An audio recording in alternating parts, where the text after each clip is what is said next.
Good morning students, welcome back to TSN class 7 science session. So we are at chapter 17 forest our lifeline and till now we have so much of I mean to say so much of evidences that forest is our lifeline. So हमने humus के बारे में discuss किया, decomposers, जो भी सारे components है उसके बारे में डिस्कस किया. फॉरेस्ट ऑक्सीजन और कार्बन डाइऑक्साइड का बैलेंस रखता है, ये भी चीज़ हमने डिस्कस कर ली. कैसे पता चलता है कि कौन कौन से ऑर्गेनिजम्स वहाँ पे रहते हैं? Through the droppings of those organisms. Animals क्या करते हैं प्लांट में, वो वेराइटीज़ काफ़ी ज़्यादा ग्रो होने के लिए उनकी हेल्प करते हैं. जैसे उनकी जो सीडलिंग है वो उनके जो ड्रॉपिंग मतलब जो गोबर होता है उनमें रह जाते हैं और इसी वजह से न्यू सीड्स ग्रो हो जाती है कहीं और. जैसे ऑर्गेनिज्म ने इस जगह खाया वो प्लांट और उसकी जो सीड्स वो गया शाम तक कहीं और, उसने सीड्स खाई थी वो वहाँ पे ड्रॉप हो गई उसके गोबर में. तो इतना जो डिस्टेंस है मतलब फैलाने का, फॉरेस्ट में अलग अलग ट्रीज़ को अलग अलग जगह फैलाने का भी काम कौन करता है? एनिमल्स करते हैं. So we are at page number 214 left hand side. It was about afternoon and the children wanted to go back. Afternoon हो चुका था, बच्चे काफ़ी ज़्यादा घूम चुके थे तो बच्चे वापस जाना चाहते थे. Tibu suggested another route for going back. Tibu ने अलग एक और रूट बताया कि एक और रूट है जहाँ से आप लोग घर जा सकते हैं. While they were going back, it started raining. जैसे ही वो लोग घर जाने लगे क्या हुआ स्टूडेंट्स? बारिश होने लग गई. However, surprisingly they saw that the raindrop were not hitting the forest floor directly. क्या हो रहा था? जो रेन वाटर था वो डायरेक्ट फ्लोर पे नहीं आ रहा था. क्यों? क्योंकि इतना ज़्यादा प्लांट की जो ट्रीज थी उनकी लीव्स थी या उनको कवर कर लिया था फॉरेस्ट फ्लोर ने कि वो डायरेक्ट पानी नीचे नहीं आ पा रहा था, थ्रू लीव्स वो नीचे आ रहा था.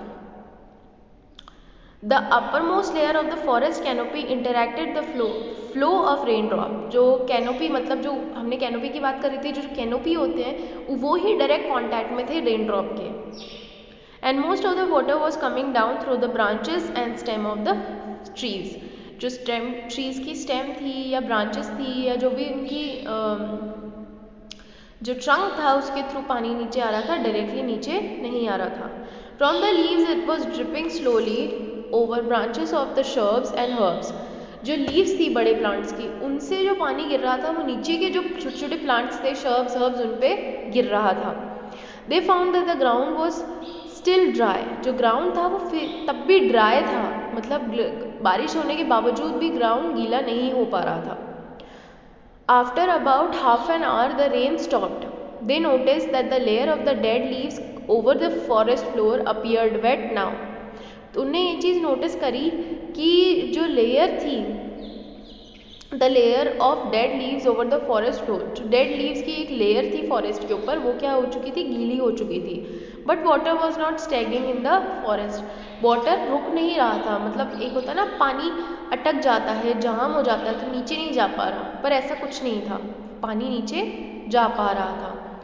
बुजो thought that it had rained so heavily in his town it would have flooded the drains and roads. तो बुजो ने ये चीज़ बोली कि इतना बारिश अगर टाउन में आ जाती तो मतलब बाढ़ आ जाती, लेकिन यहाँ पे फॉरेस्ट में ऐसा कुछ नहीं हो रहा था. What would happen if the rain heavily in the town? Professor Emmer told them that the forest also acts as a natural absorber of rainwater and allows it to seep. Professor Emmer ने ये चीज़ explain करी कि जो forest होता है वो क्या करता है? एब्जॉर्बर की तरह काम करता है, मतलब वाटर नेचुरल जो भी रेन वाटर होता है उसको क्या करता है? एब्जॉर्ब करता है और सीप करने मतलब अंदर सोखने के काम आता है. अगर रेन फॉरेस्ट नहीं होगा तो क्या होगा? ऊपर की मिट्टी जो होगी सारी वो बह जाएगी, लेकिन अभी रूट्स की वजह से मिट्टी नहीं बहती और सॉइल इरोजन नहीं होता है. It help maintaining the water table through out the year. अब जो वाटर टेबल को मतलब अगर जैसे बारिश के मौसम में पानी आता है, रेन वाटर पानी आता है, लेकिन अगर बारिश गर्मियों के मौसम में तो कम होती है या सर्दियों के मौसम में तो कम होती है, तो वो वाटर कौन प्रोवाइड करता है? फॉरेस्ट क्या करता है? अपने नीचे वाटर टेबल में पानी सारा एब्जॉर्ब कर लेता है. इतना सारा पानी आता है बारिश के मौसम में या जो रेनी सीजन है उसमें, तो वो सारा पानी क्या करता है? फॉरेस्ट एब्जॉर्ब कर लेता है और वाटर टेबल का लेवल बढ़ा देता है. On the other hand, if forest was not present, forest not only help in controlling flood but also maintain the flow of water in the stream so that we get a steady supply of water. Forest सिर्फ ये नहीं करता कि पानी save करना, लेकिन जो streams है, जो भी लेक्स वगैरह है, उस पर पानी फिल करने का भी काम करता है, जो हम पढ़ चुके हैं वाटर चैप्टर में। तो मैं वो यहाँ एक्सप्लेन नहीं कर रही हूँ। अगर आपको नहीं समझ में आता है तो आप प्लीज़ उन वीडियोज़ को वापस जाके देख सकते हैं। तो फ्लड वगैरह एरिया को भी बचाता है। On the other hand, if trees are not present, rain hit the ground directly and may flood the area around it. अगर पेड़ नहीं होंगे तो डायरेक्टली फ्लोर पे बारिश आएगी और क्या होगा, अल्टीमेटली फ्लड आ जाएगा। हैवी रेन में ऑल्सो डैमेज द सॉइल। जो बहुत हैवी रेन होती है वो सॉइल को भी डैमेज कर लेती है। जैसे मैंने आपको बताया कि जो फर्स्ट लेयर होती है सॉइल की वो भी चली जाती है पानी के साथ। कब जाती है ये, जब ट्रीज वगैरह नहीं होते, रूट्स वगैरह नहीं होती सॉइल को होल्ड करने के लिए, तो सॉइल भी वेस्ट हो जाती है। Roots of trees normally bind the soil together, but in their absence of soil is washed away or erode. जो रूट्स होती है ट्रीज़ की वो नॉर्मली क्या करती है, सॉइल को बाइंड करके रखती है, जो मैंने आपको एक्सप्लेन किया। और नहीं, ऐसा नहीं होता है, अगर रूट्स नहीं है तो सॉइल क्या हो जाती है, वॉश ऑफ हो जाती है और इरोड हो जाती है, वहाँ से चली जाती है, हट जाती है, पानी के बहाव के साथ बह जाती है। Children spend an hour at Tibu's village on their way back. जो बच्चे थे वो उन्होंने 1 घंटा तीबू के विलेज में स्पेंड किया। घर जाते वक्त उनके बीच में विलेज आ रहा था तो उन्होंने स्पेंड किया। The weather of the village was quite pleasant. जो वेदर था विलेज का वो काफ़ी ज़्यादा प्लीजेंट था, काफ़ी अच्छा था। Villagers told them that due to the surrounding forest they receive good rainfall. अब ये चीज़ थी कि जो फॉरेस्ट होता है वो रेनफॉल को अट्रैक्ट करता है। क्यों? क्योंकि उसमें ट्रांसपिरेशन प्रोसेस होता है। तो जो ट्रांसपिरेशन प्रोसेस होता है उसमें क्या होता है, स्टूडेंट्स की वेपर फॉर्म में वाटर कन्वर्ट हो जाता है और अल्टीमेटली क्लाउड्स बनाता है। तो फॉरेस्ट जहाँ होगा वहाँ क्लाउड्स ज़्यादा बनेंगे और बारिश काफ़ी अच्छी होगी। तो विलेजर्स ने ये चीज़ एक्सप्लेन करी कि जो बारिश हो रही थी बहुत अच्छी हो रही थी because of the near by forest. The air also remained cool. जो एयर थी वो भी ठंडी थी just because of transpiration. Transpiration होगा जब जो वाटर है वो लीव से एनवायरनमेंट में आएगा तो क्या होगा स्टूडेंट्स, जो एरिया है वो काफ़ी ठंडा रहेगा। ये चीज़ हम भी देखते हैं कि जब हम लोग वहाँ होते हैं, पेड़ के नीचे होते हैं, तो हमें ठंडा ठंडा फील होता है because of this process of transpiration. The air also remained cool. The noise pollution too is less because the forest absorbed the noise of the nearby highway. तो जो फॉरेस्ट था वो फॉरेस्ट क्या करता है, फॉरेस्ट एब्जॉर्ब कर लेता है। जो जैसे हाईवे से जो भी नॉइज़ वगैरह आती है वो एब्जॉर्ब कर लेता है। जैसे हमारे घर में भी अगर हम लोग विंडोज़ बंद करके रखते हैं तो वो विंडोज़ एब्जॉर्ब कर लेती है उस नॉइज़ को और अंदर कम आती है। इसी तरह फॉरेस्ट जो है वो काफ़ी ज़्यादा नॉइज़ एब्जॉर्ब कर लेता था। The children learned about the history of the village.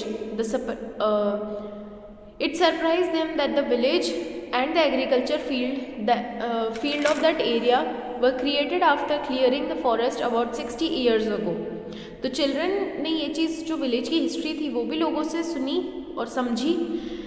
बहुत सरप्राइजिंग था कि विलेजर्स, जो विलेज है और जो एग्रीकल्चर फील्ड है उस विलेज की, उस एरिया की, वो कैसे बनी। वो फॉरेस्ट को हटा कर क्लियर कर बनाई गई 60 ईयर्स पहले। Tibu's grandfather told them that when he was young the village was not as large as it is now. तो जो तीबू के दादाजी थे उन्होंने ये चीज़ बताई कि जब वो छोटे थे तो विलेज इतना बड़ा नहीं था, विलेज बहुत छोटा था। It was also surrounded by forest. वो क्या था, फॉरेस्ट से सराउंडेड था। Construction of road, building, industrial development and increasing demand of wood created the pressure on the forest and it started vanishing. क्या हुआ स्टूडेंट्स, जो कंस्ट्रक्शन होना था, कंस्ट्रक्शन के लिए क्या चाहिए, हमें रॉ मटेरियल चाहिए, वो भी हम फॉरेस्ट से लेते हैं। दूसरी चीज़ हमें एरिया चाहिए कंस्ट्रक्शन के लिए। तो ये सारी चीज़ों के लिए जो फॉरेस्ट था उस पर प्रेशर बनता गया और धीरे धीरे फॉरेस्ट अपने आप ही वैनिश होता गया। He was not happy that the forest adjoining their village is not regenerating and is on the verge of disappearing due to the overgrazing of animals and indiscriminate felling of trees. अब क्या हुआ, जो उसके दादाजी थे वो बिल्कुल खुश नहीं थे कि जो उनके आसपास का फॉरेस्ट था वो वापस रीजनरेट नहीं हो रहा है, फॉरेस्ट ख़त्म होता जा रहा है। और जो भी विलेजर्स थे वो, मतलब विलेज जो होता ख़त्म होता जा रहा था, फॉरेस्ट जो था वो ख़त्म होता जा रहा था, उससे उसके दादाजी बिल्कुल भी खुश नहीं थे. Professor Ahmed said that if we did things wisely, we would preserve forest and environment as well as have developed. तो प्रोफेसर अहमद ने ये चीज़ बोली कि कुछ ऐसी चीज़ें हैं जिनको आप ढंग से करा जाए तो फॉरेस्ट बिल्कुल प्रिवेंट हो सकता है, एनवायरनमेंट बिल्कुल प्रिवेंट हो सकता है और डेवलपमेंट भी साथ में हो सकता है. तो स्टूडेंट्स ये चैप्टर हमें इतना एक्सप्लेन कर रहा है कि हमारे लिए क्या इंपॉर्टेंट है, फॉरेस्ट कितना ज़्यादा इंपॉर्टेंस रखता है एंड सो ऑन.